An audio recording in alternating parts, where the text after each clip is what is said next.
A continuación, Quito TV. Quito TV, con el arquitecto David López, en Telesucesos, Canal 29.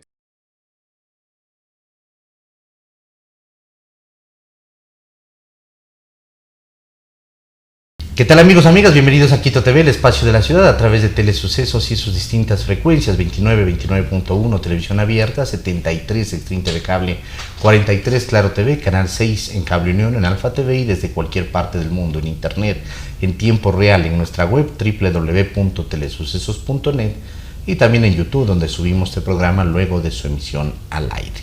Tenemos el día de hoy la presencia del economista Juan Carlos Salvador, presidente del Colegio de Economistas de Pichincha, y el Colegio de Economistas de Pichincha, en conjunto con otros gremios colegiados, han creado el Consejo Consultivo del Sector Eléctrico, y el objetivo es, por supuesto, no criticar las políticas, sino dar soluciones, que es lo que siempre se pide, y soluciones a través de propuestas a corto y mediano plazo y que sean realizables. Economista, ¿cómo está? Bienvenido.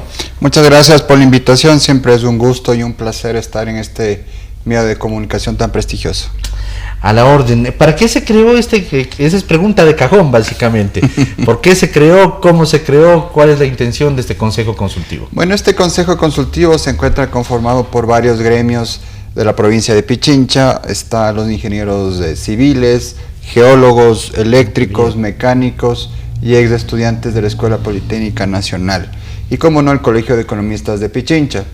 Lo que nosotros buscamos es tratar de, en base a un sinnúmero de participantes, ¿no es cierto?, son varios profesionales de diversa expertise, contribuir con soluciones del gobierno nacional y recomendaciones de la ciudadanía. Y es por eso que nosotros en los próximos días estamos por publicar un manifiesto con recomendaciones a corto, mediano y largo plazo enmarcadas en la situación económica y en la situación del sector eléctrico. Un manifiesto al gobierno, a la ciudadanía en general, a los precandidatos presidenciales o candidatos presidenciales. Bueno, un manifiesto al gobierno nacional. Como gremio de profesionales sostenemos que no somos los opositores del gobierno de turno, sino somos los principales aliados en la búsqueda de soluciones, porque todos formamos un solo país, y si es que le va mal al país, nos va mal a todos. Así es. Dentro de esto, ¿cuál es el panorama que se vive actualmente en el país con esto de los cortes de energía? Se habla básicamente de una situación o de un panorama, no solo por lo que nos han quitado la luz, sino que termina siendo eso, un panorama oscuro, sombrío. Sí, de hecho, las previsiones macroeconómicas no contemplan la situación del sector eléctrico y el impacto en la economía real.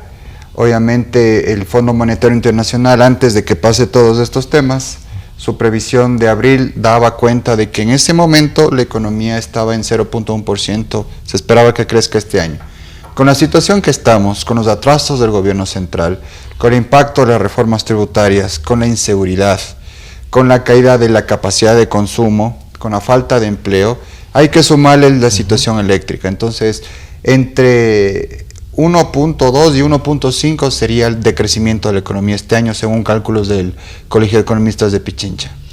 Ya, esta situación, esta falta de capacidad de consumo, todos estos factores que usted habló, ¿responden a la crisis eléctrica, básicamente, o a una crisis en general que ya venía y que se agrava con el tema eléctrico? Sí, esta situación viene experimentándose desde el segundo trimestre de 2021. Ahí hay un pico de consumo dado la restricción que hubo por la pandemia, estábamos en la lona, pero desde ahí hay un decrecimiento continuo del consumo en los hogares que determina que es del 65% del PIB. Entonces, si le va mal a los hogares, obviamente la economía también se va a estar rezagada, de igual forma la inversión. Entonces, no ha existido una política de reactivación en los últimos años, y esto se evidencia no solo en esta caída del consumo, sino en las ventas, en la generación de empleo y sobre todo en el porcentaje de pobreza por ingresos multidimensional que existe actualmente. Y obviamente esto se agrava por la situación del sector eléctrico, que una falta de previsibilidad a corto, mediano y largo plazo de anteriores gobiernos nos ha llevado a esta situación. ¿Cuáles serían las soluciones a corto plazo, primero hablemos de eso, que sería inmediato, ¿no? Para revertir esto, no solo de la energía, sino el factor económico en sí. Bueno, en el sector económico tenemos que primero dejar de pensar en que el empleo, la inversión viene por incentivos. Es momento de generar este ecosistema para la inversión privada. Incentivos, los subsidios, los bonos. Los bonos de exoneraciones, de exenciones, hay que dejar de pensar eso. Correcto. Hay que ir a fortalecer el consumo y a dinamizar todo lo relacionado al aparataje estatal. ¿A qué me refiero? Ocupar bien el presupuesto. Hasta septiembre de este año, el Ministerio de Energía y Minas ha ejecutado el 9.5% de su presupuesto. Hasta el septiembre. Ministerio de Energía, 9.5% según información. Es ineficiente entonces. Exacto, ahí hay un problema muy grave de gestión, hay cambios de ministros y obviamente los procesos de contratación también se ven afectados. De un presupuesto que si hay, perdón, economista, o sea, hay la plata pero no se hace. Exacto. En ese caso. Exacto, hay dinero, hay recursos, está presupuestado. Hay que entender aquí que la ejecución depende propiamente de la gestión propia de las autoridades, más no de la disponibilidad de liquidez, porque si es que hay ejecución, pero no hay liquidez, claro, eso se evidenciaría en los atrasos, pero no es este el caso. Correcto. Entonces, a estas alturas del año debería haberse ejecutado entre el 70 y 75%. Ese es un factor clave, ocupar bien los recursos. Y ahí el Ministerio de Economía y Finanzas tiene que hacer un ejercicio de evaluación y seguimiento muy importante para evitar que esta subejecución sea quien financia este déficit fiscal. ¿Por qué el Ministerio de Finanzas? ¿Porque él da los recursos? ¿O porque él también puede decir, oye, yo he estado desembolsando, pero ustedes no están ejecutando?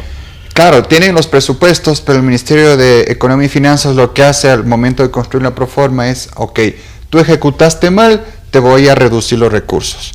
Entonces, de cierta forma no se entiende que esta subejecución no corresponde al ejercicio propio de la falta de una visión, sino es de gestión y no de recursos. Y es importante que, dada la estructura de la proforma presupuestaria, pueda contemplar un ejercicio ya óptimo de inversión. Aquí, por ejemplo, los datos a septiembre dan cuenta de que la obra pública de un presupuesto de 400 millones ha ejecutado el 18%. Y esto se traduce en... No llega a los 80 millones. No llega, ¿qué se hace con 80 millones en obra pública, en obras de infraestructura, en vialidad, mantenimiento?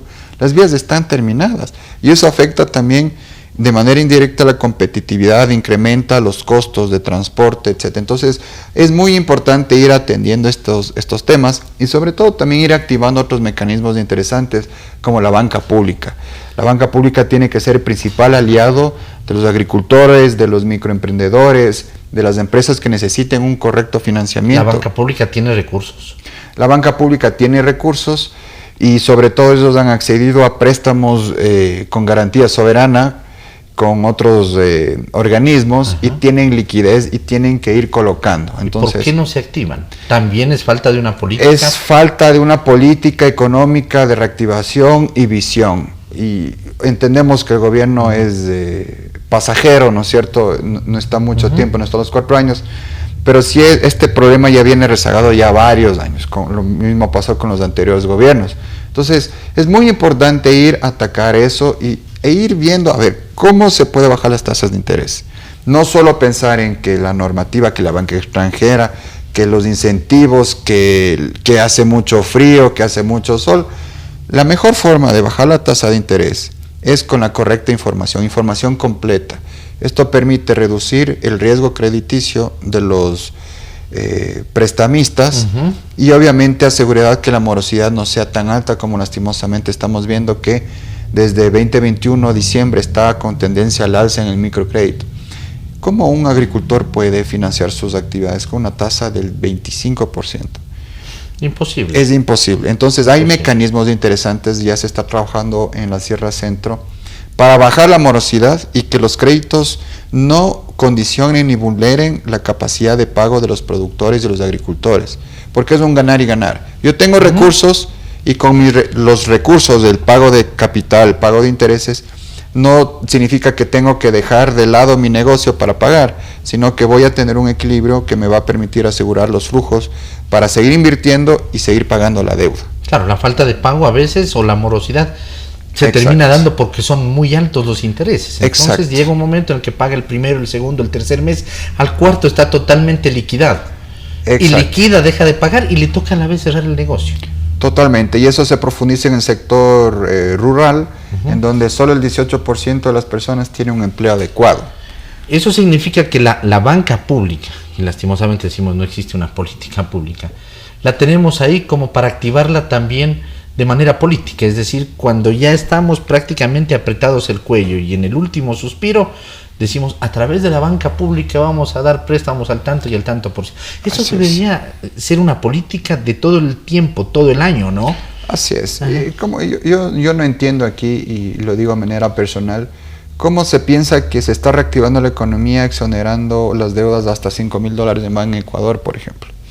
Ok, si yo tengo una deuda, me exoneran, no tenía para pagar, eso no me da cuenta de que voy a tener la capacidad para pagar otro préstamo, si es que no tengo trabajo, si es que no tengo un empleo digno. Entonces, son medidas parche que lastimosamente cuando pasa un shock, por ejemplo, el tema de la electricidad, la inseguridad, si se baja el precio del petróleo, afecta a la economía, nos coge de malas, como se dice, nos coge con los pantalones abajo, y eso nos hace cada vez una economía más vulnerable. Y es evidente, antes dependíamos del precio del petróleo, ahora lamentablemente estamos dependiendo del flujo de agua. ¿Qué hemos entendido aquí en el país como subsidio? Porque el subsidio tengo entendido que es algo temporal y aquí se han vuelto prácticamente eternos. Sí, bueno, el tema de los subsidios, en efecto, tiene que ser focalizado, temporal, para atender una necesidad específica, a manera de incentivo y política económica. Hay una experiencia muy interesante en otros países, por ejemplo, en Alemania tienen un subsidio a las empresas que están, por decirlo, a los startups que están naciendo y otras que están en proceso de expansión. Incentivan, subsidian directamente al Estado para darles ese impulso inicial conforme una serie de indicadores que tienen que ir cumpliendo, metas, y al momento de que ya sean sostenibles, cortar ese subsidio. Ha sido temporal, que es básicamente eso en el tiempo y ahí focalizado. Exacto. Entonces, lo primerito que tenemos que entender como país es que estos acuerdos mínimos hay que hacerlos. Aquí lastimosamente varios economistas mencionan que los subsidios son malos, pero no son malos per se, sino son malos si es que se ocupa con un tema político, como pasaba con subsidio a los combustibles, por ejemplo. ¿Cómo es posible alguien que tenga una piscina, gaste 4 cilindros de gas con subsidio y tenga que ahorrarse esos recursos cuando tiene capacidad de pago? Entonces, la focalización de los subsidios es muy importante e ir pensando en una compensación. Obviamente esto se tiene que dar en un panorama económico no recesivo con el que estamos ahorita, sino tiene que ir paulatino y con un correcto análisis de la información. ¿Qué hacemos con este gran, además, sector público, esta gran burocracia que existe? ¿Se puede ahí también o se debe necesariamente bajar esos valores de administración? ¿Cuánto se paga mensualmente en administración pública? Tenemos, creo que son de cerca de 1.400 millones al año, ¿es ese valor? Bueno, en la nómina sí, al momento hasta septiembre se ha gastado alrededor de 6.400 millones de dólares, base caja, ¿no es cierto? 6.400 millones Así hasta septiembre, hasta 9 septiembre. meses. Es más o menos unos 680, 700 millones al mes. Obviamente en diciembre es el sobresueldo, que es 1.200, 1.300. Es lo que se necesitaría en diciembre, entonces. Exacto. Ahí Ahí viene mi el confusión presupuesto con de 1.400. nómina es alrededor de 10.000 millones de dólares. Es decir, Ya con los sobresueldos. uno de cada $3 del presupuesto general del Estado se va a nómina, corriente y de inversión. Entonces, aquí es muy importante evaluarlo de manera pragmática, ¿no es cierto? Hay indicadores que se tienen que cumplir respecto a número de fiscales, número de médicos, número de profesores por cada 100.000 habitantes, por cada 1.000 habitantes, etcétera. Existe como La una norma, población, ¿no? Existe la como- población crece, hay que ir alimentando estos temas. Pero por otro lado, es muy importante ir avanzando en una digitalización de los procesos administrativos y burocráticos con el fin de no tener 10 personas administrativas atendiendo un mismo proceso, una institución, y eso se tiene que ir con un cambio paulatino en inversión en tecnología y en gobierno abierto. Es muy importante ir trabajando en esta transición porque a largo plazo esto va a permitir ahorrar recursos. Hay diversos países que no están trabajando en esto. El país europeo trabaja muy bien en estos temas de digitalización de tramitología. Más eficiencia, menos recursos y menos errores humanos. Por otro lado, hay que ir, sobre todo, construir un plan anual de inversiones que atienda las inversiones. Imagínense, ¿cómo es posible que en el plan anual de inversiones del sector de la educación, uno pensaría que el proyecto más representativo son obras de infraestructura educativa, readecuación, etcétera, es para desvincular funcionarios? ¿Es el presupuesto? El proyecto del plan anual de inversiones del sector de educación más representativo es para desvinculación de servidores públicos. Entonces, se está pagando con inversión pública la desvinculación. ¿Bajo qué criterio? Plan anual de inversiones, obras de infraestructura, mantenimiento, vialidad. Si antes, por ejemplo, se decía que el gobierno del expresidente Rafael Correa tenía sobreprecio, era ineficiente en la administración de recursos, 2014, 1.100 millones de dólares de inversión en vías de mantenimiento. Ok. Si nosotros tomamos ese mainstream, ¿no es cierto? Decimos, ok, de ahí hay que ejecutar bien, hay que reducir la corrupción, etcétera, si ese caso fuese, pero hoy en día la inversión en esos rubros para este año es 100 millones.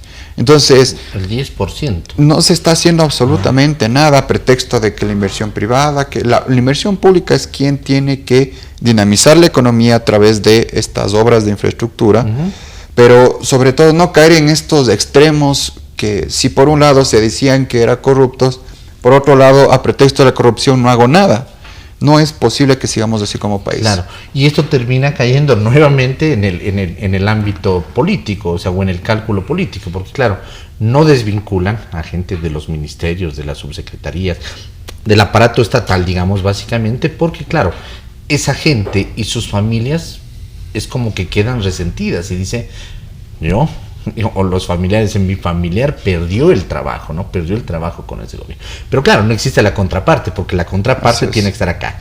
La inversión en obra pública, donde esa gente puede de manera privada empezar a participar o en acuerdos públicos privados, o también el incentivo a lo privado, ¿no? A la empresa privada. Exacto, es este ecosistema que permite esta transición. Ir reduciendo esto, pero ir agrandando, incentivando. Exacto, no cerrar una llave y también la otra ni siquiera abrirla, porque eso a la final es recesivo. Y hay la información, o sea, yo sinceramente no entiendo, porque alguien se tiene que hacer cargo de la productividad de los servidores públicos, alguien tiene que pensarse ya como sector privado en el sector público, tienen que ser más productivos. ¿De dónde? Más productivos, es decir, ¿de dónde vienen los recursos para poder pagar? Exacto, nosotros los contribuyentes financiamos esta nómina. Es muy importante que existe esta contraparte eficiente para que, por ejemplo, no terminemos pagando más IVA, pero no tengamos, por ejemplo, acceso a licencias, a cédula, a pasaporte, etcétera.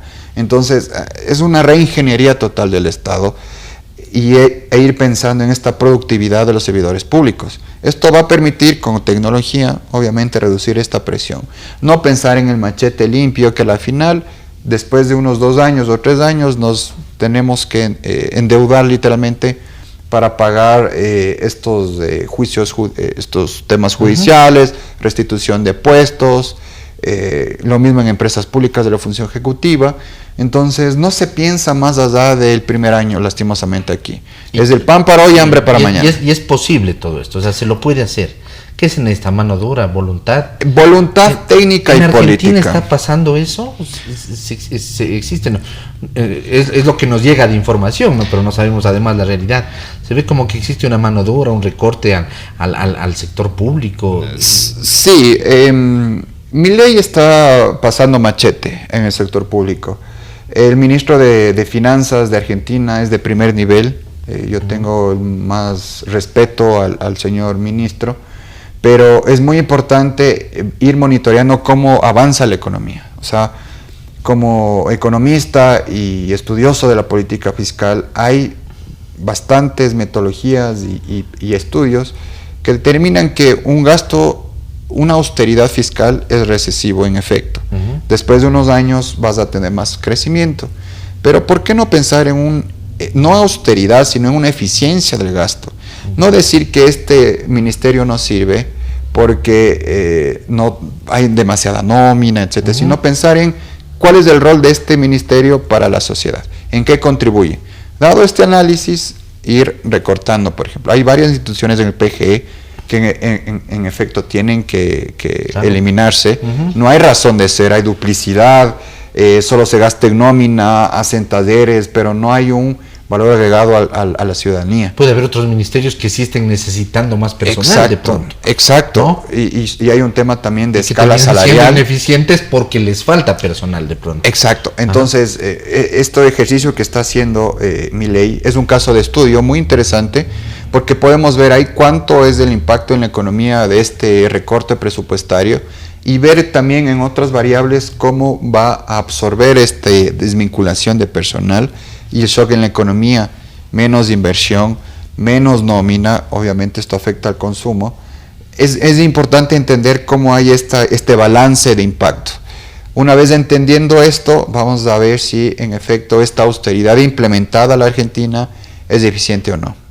Eso lo dirá el tiempo. Exacto. ¿Qué pasa? Hace un rato hablábamos que como es que en algunas cosas parece que faltaran recursos, pero existen recursos en el Ecuador. Bueno, a septiembre el déficit, el resultado global, que es la diferencia de ingresos y gastos, es negativo de 289 millones.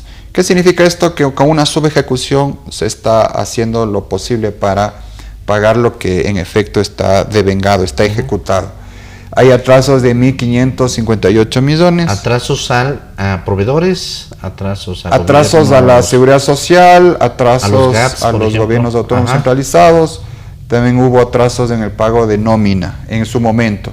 Ahora entiendo que ya se están igualando. Pero ¿cuál es el tema? Aquí sí hay recursos. Y entiendo, aquí una oportunidad tuve el espacio de brindar que 7.548 millones de dólares potencialmente recaudables. Potencialmente recaudables, ¿qué significa?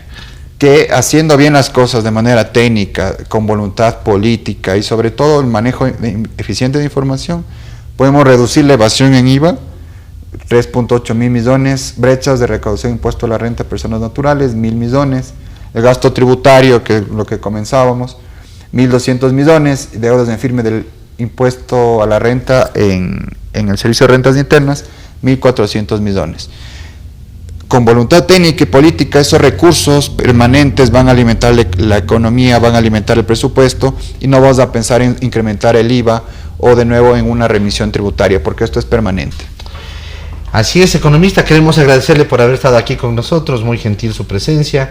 El economista Juan Carlos Salvador, presidente del Colegio de Economistas de Pichincha, le volveremos a invitar porque, como dice usted en una entrevista del Diario Expreso del pasado 18 de octubre, es posible que vamos a caer en lo mismo de cada año, raspar la olla para pagar los décimos en diciembre. Así que mejor ir ya tomando decisiones, ¿no? Enderezando el camino, aunque sea de a poco, pero con vicios en ese sentido, y que ojalá de aquí a diciembre estemos mejor en todo sentido. Gracias. Que así sea, y muchas gracias por la invitación.